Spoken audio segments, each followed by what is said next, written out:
आपको अपने देश की याद आती है? बच्चों, ये प्रश्न उनसे किया गया तो जानते हैं उन्होंने क्या उत्तर दिया? मेरा देश तो अब भारत है, मैं जन्मभूमि की पूछ रहा हूँ। फिर उनसे दूसरा प्रश्न किया गया कि मैं आपकी जन्मभूमि के बारे में पूछ रहा हूँ कि आपको अपनी जन्मभूमि की याद आती है? तब उन्होंने उत्तर दिया, हाँ आती है, बहुत सुंदर है मेरी जन्मभूमि रैम्स चैपल। तो बच्चों, परीक्षा के दौरान आपसे यह प्रश्न भी पूछा जा सकता है कि उन्होंने अपनी जन्मभूमि के संबंध में क्या उत्तर दिया था। फिर उनसे अगला प्रश्न किया गया कि घर में किसी की याद आती है? तो उन्होंने बच्चों उत्तर दिया कि माँ की याद आती है, बहुत याद आती है। तो उन्होंने बच्चों क्या उत्तर दिया था कि माँ की याद आती है तथा बहुत याद आती है।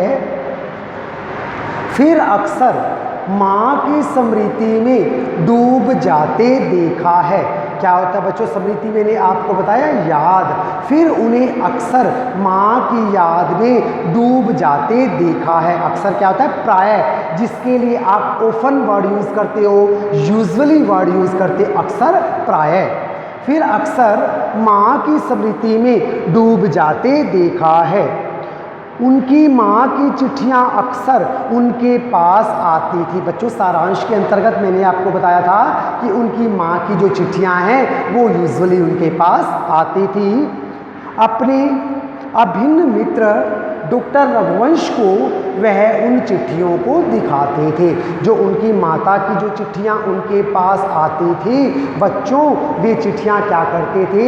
वो अपने अभिन्न मित्र, जिसको आप फास्ट फ्रेंड बोलते, बोसम फ्रेंड, अभिन्न मित्र जो भिन्न ना हो सके, अभिन्न न भिन्न, पक्का मित्र, अपने अभिन्न मित्र डॉक्टर रघुवंश को वह उन चिट्ठियों को दिखाते थे।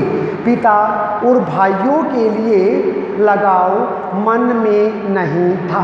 तो बच्चों, मैं आपको एक बात और बताता हूँ कि जब भी आप वचन बदलते हैं और वचन बदलों में पीछे बड़ी ई की मात्रा या बड़ी ई दी होती है और जब हम उसका बहुवचन बनाते हैं तो हम उसकी छोटी ई की मात्रा या छोटी ई उसको बना देते हैं। जैसे मैंने यहाँ पर लिखा थाली। मैंने कौन सा शब्द लिखा बच्चों? मैंने लिखा थाली। अगर मैं ये कहूँ कि थाली का आप बहुवचन लिखिए तो थाली में बड़ी की मात्रा है। जब आप इसका बहुवचन लिखेंगे तो ये हो जाएगा थालियाँ। थालियाँ, यहाँ बड़ी की मात्रा थी, बहुवचन बदलने पर यह छोटी ई की मात्रा हो गई। इसी प्रकार बेटी, बेटियाँ, सखी, सखियाँ। इसी प्रकार भाई, भाई का जो बहुवचन है वो भाई ही होगा। मेरा एक भाई है, मेरे 6 भाई हैं। एक भाई है तो भी भाई है, 6 भाई हैं, बहुवचन हो गया तो भी भाई है। लेकिन जब इस भाई का बहुवचन बदलेंगे और अगर यह बदल जाता है तो बदलने पर यह अपने साथ विभक्ति लेगा। जैसे भाई का वचन बहुवचन भाइयों होगा तो यह अपने साथ विभक्ति भी लेगा, भाइयों ने या भाइयों को या भाइयों से। तो इसी प्रकार भाई में बड़ी ई थी और भाइयों में ये क्या हो गया? छोटी ई हो गई है। तो जब बहुवचन बनाते हैं बड़ी ई दी हुई होती है तो बहुवचन बनाने पर उसे छोटी ई में कन्वर्ट कर दिया जाता है, छोटी ई में परिवर्तित कर दिया जाता है। तो भाइयों के लिए, पिता और भाइयों के लिए बहुत लगाव मन में नहीं था। पिता व्यवसायी थे, व्यवसायी बिजनेसमैन, इनके पिता व्यवसायी थे। एक भाई वहीं पादरी हो गया था, एक भाई काम करता था, उसका परिवार था। बहन सख्त और जिद्दी थी। बच्चों, जो इनकी बहन थी वो कैसी थी? वो सख्त थी और जिद्दी थी, जिद्दी, स्टबर्न, हठीली। तो इनकी बहुत देर से उसने शादी की थी। वो बड़ी जिद्दी थी, हठीली थी, इसी कारण उसने क्या किया था, बहुत देर से शादी की। फादर को एक आध बार उसकी शादी की चिंता व्यक्त करते हुए देखा था। भारत में बस जाने के बाद 2-3 बार अपने परिवार से मिलने भारत से बेल्जियम गए थे। बच्चों जब ये सन्यासी बन गए थे, सन्यासी बनने के पश्चात ये भारत में रहने लग गए थे, तब ये केवल 2 या 3 भारत में बसने के पश्चात केवल 2 या 3 बार ये कहाँ गए थे, अपनी जन्मभूमि गए थे, बेल्जियम गए थे।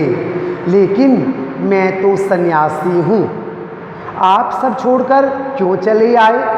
जब इनसे प्रश्न किया गया कि आप सब कुछ छोड़कर क्यों आए हैं, तो इन्होंने क्या उत्तर दिया था कि प्रभु की इच्छा से, प्रभु की यही इच्छा थी, मैं सब कुछ छोड़कर भारत में आकर सन्यासी बन गया।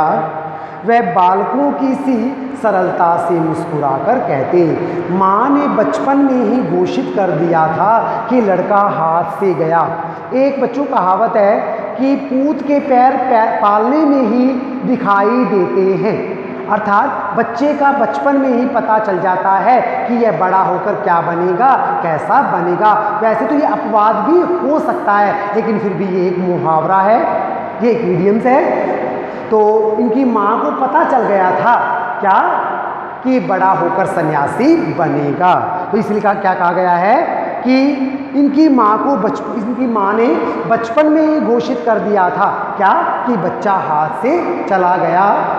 और सचमुच इंजीनियरिंग के अंतिम वर्ष की पढ़ाई छोड़ फादर बुल के सन्यासी होने जब धर्मगुरु के पास गए, जब उनको सन्यास लेना था तो ये किसके पास गए बच्चों, ये धर्मगुरु के पास गए और कहा कि मैं सन्यास लेना चाहता हूँ। तो बच्चों मैं आपको सन्यास ब्लैक बोर्ड पर लिखकर दिखा रहा हूँ। सन्यास शब्द की वर्तनी में आपसे अशुद्धि नहीं होनी चाहिए।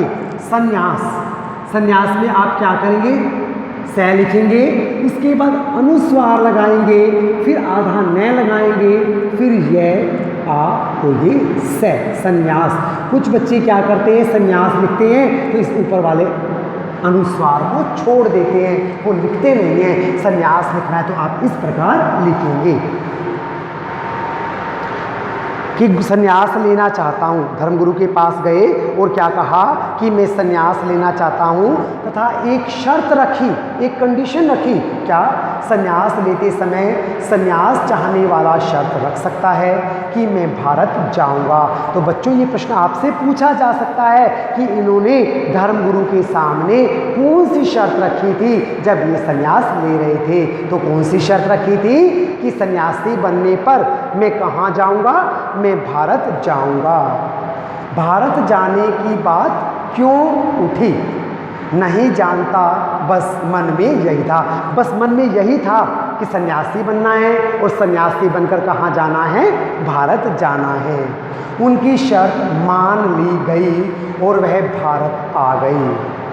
पहले जिसेठ संघ में 2 साल पादरियों के बीच धर्माचार की पढ़ाई की। बच्चों क्या किया इन्होंने, पहले जिसेठ संघ में 2 साल पादरियों के बीच इन्होंने धर्माचार की पढ़ाई की थी। फिर 9-10 वर्ष दार्जिलिंग में पढ़ते रहे थे।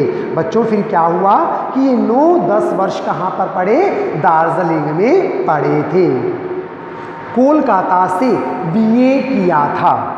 कहाँ से बीए किया था बच्चों इन्होंने कोलकाता से बीए किया था।